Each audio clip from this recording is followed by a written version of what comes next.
Génial. Fais-moi entendre le touti. Ça doit arracher. Oui, mais tu attendras un peu.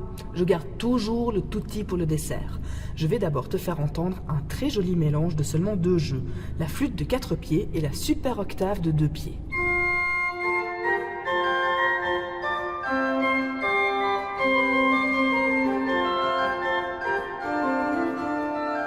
J'ai une question. Tu parles de 2 pieds, 4 pieds, 1 pied. Qu'est-ce que ça veut dire? Le pied est une ancienne mesure d'environ 32 cm. Au lieu de calculer la longueur des tuyaux en mètres ou en centimètres, on calcule en pieds. Tu trouves ça trop compliqué?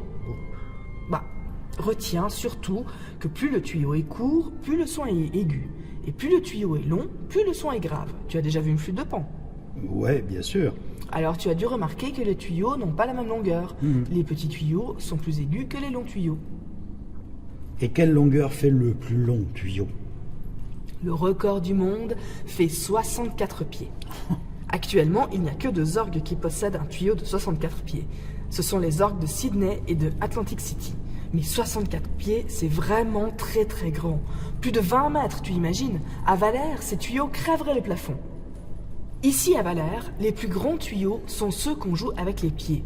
Ce sont les gros tuyaux gris que tu vois derrière l'orgue. Ce sont les derniers qui ont été installés ici. On a dû avancer l'orgue sur la tribune pour pouvoir les installer. Ils produisent les sons les plus graves de l'orgue. Écoute.